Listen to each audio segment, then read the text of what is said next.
आज जिस मंदिर के आप सब लोग दर्शन कर रहे हैं, यहाँ पर गूगल से, नासा से जो रिसर्च किया गया तो 453 वर्ष पहले यहाँ पर एक कुटिया थी और एक बड़े मोटे मोटे मणियों की माला थी। वो कुटिया और माला क्यों थी? इसलिए ध्यान जी महाराज एक महापुरुष थे और वो अपने गुरु के परम भक्त थे। तो उनके गुरु हरिद्वार तीर्थ यात्रा करने के लिए गए थे। पीछे से उन्होंने ये कहा कि अपने पास में जो भी कुछ है वो भगवान की सेवा करना और गरीबों को बांट देना। उस समय आप श्री ध्यान जी महाराज कांवट में विराजते थे। अपना कांवट कस्बा है, नीमका थाना तहसील के अंदर ही है, शायद श्री माधोपुर में है।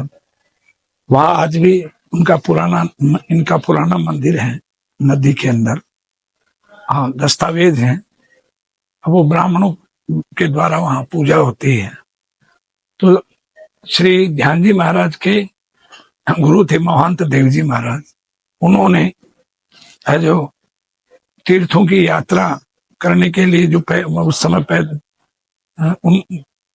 निकले, उस समय ये आदेश दिया कि आप भगवान की पूजा करना और गरीबों की सेवा करना, अतिथि और गऊ की सेवा करना।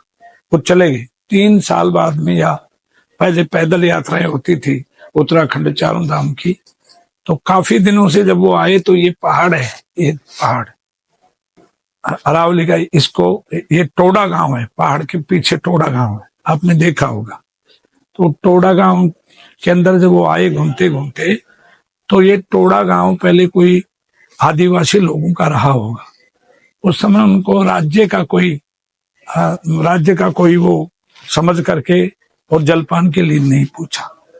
3 दिन तक वो यहाँ पर निवास किया उन्होंने।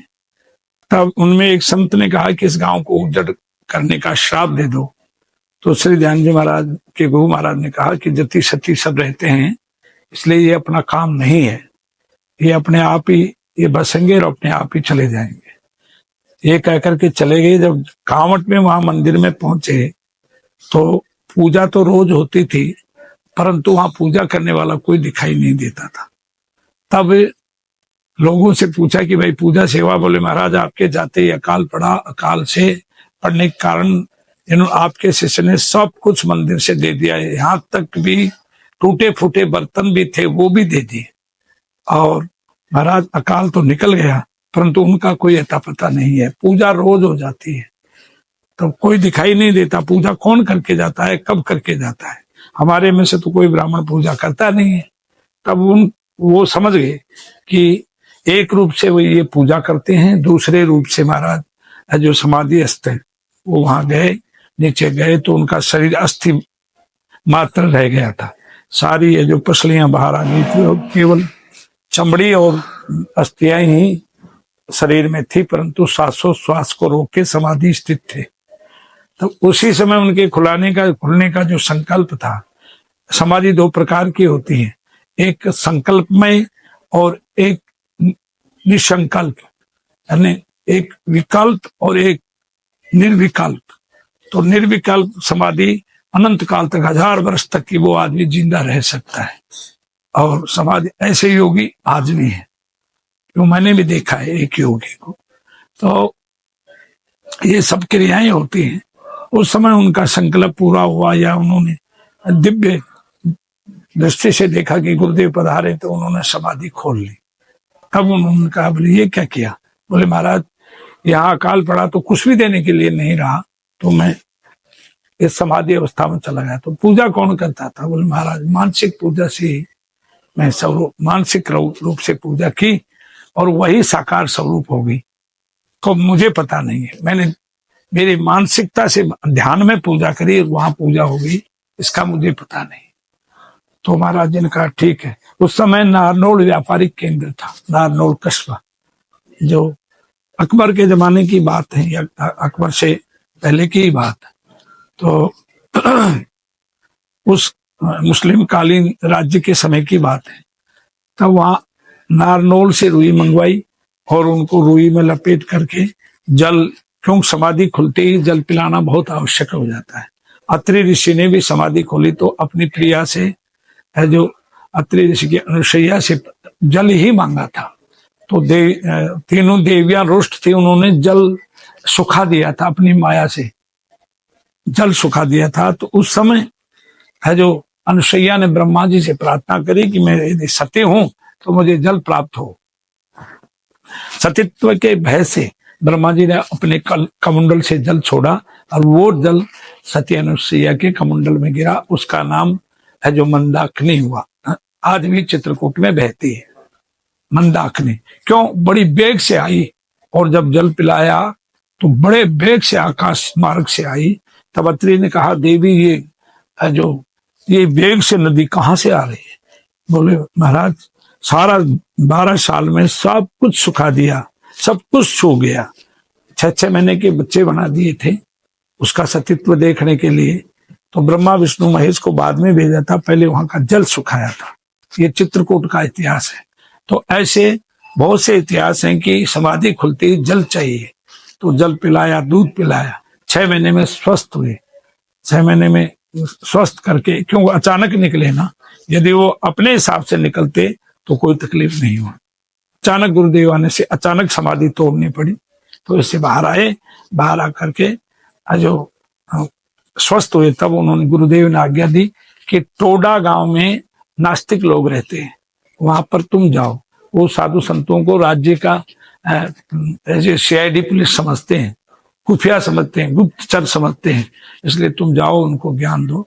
तो महाराज श्री ऐसे बैठते बैठते बैठते आए और इस पहाड़ में आकर के बैठे और जनता को आशीर्वाद दिया।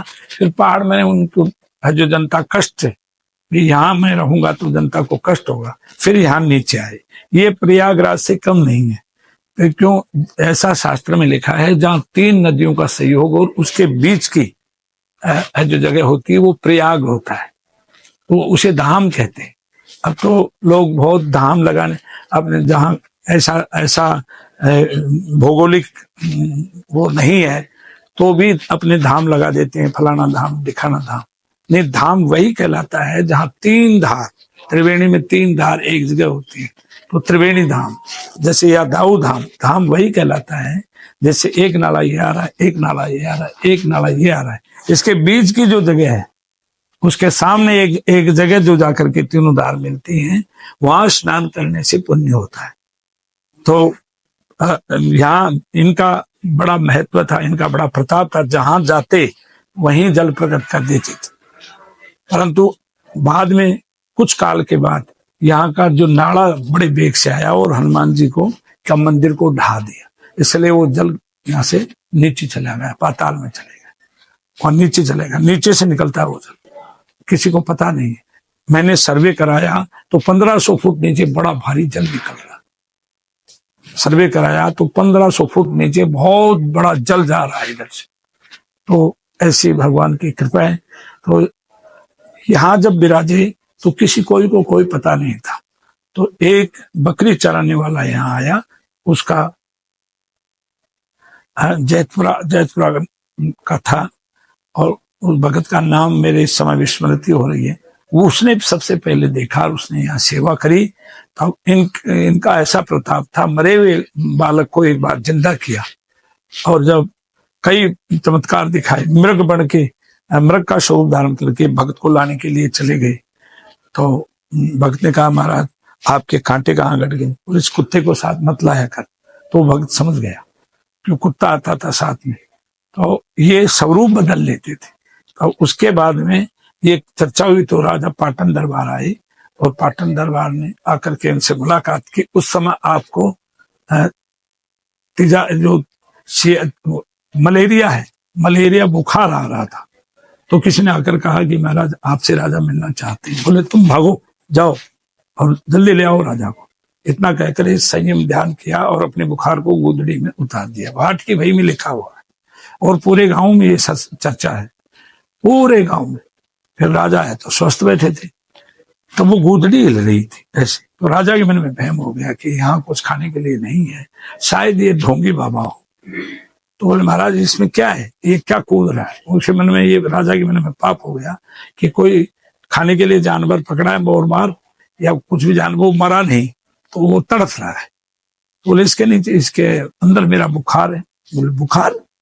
हाँ। बोले देखो, ऐसे बुखार झड़काई, मतलब उसको रजाई को ऐसे हटा करके खंगाल दिया और फिर रखी, तो फिर जूझ रही थी। तो राजा ने कहा महाराज बुखार भी ऐसे चले जाती है क्या? बोले हाँ। तो बोले हमारे ऊपर किसी के ऊपर उतार दो। बोले ये बुखार आपसे नहीं जो सहन होगी। तो किसी भी नौकर पर चढ़ा तो सबने देखा कि बुखार से तो मर जाएंगे। तब वे उन्होंने अपने आप पर चढ़ाया। तो बड़े राजाओं के साथ, बड़े अफसरों के साथ, बड़े अधिकारियों के साथ जो वैद्य डॉक्टर चलते हैं, तो वैद्य से कहा नाड़ी परीक्षण करो। तो वैद्य ने कहा महाराज ये आपने कहा है कि अपना बुखार चढ़ा दो, और यदि ये बुखार 2 घंटा रह गई तो महाराज की मृत्यु हो जाएगी, इसलिए ये लांछन लगेगा, इनसे कहो बुखार को उतारो। तो उन्होंने कहा कि महाराज ये बुखार देखा नहीं जाता है, आप गोदड़ी में उतारो इसको। उतार दिया, फिर नाड़ी परीक्षण किया तो कुछ भी नहीं है।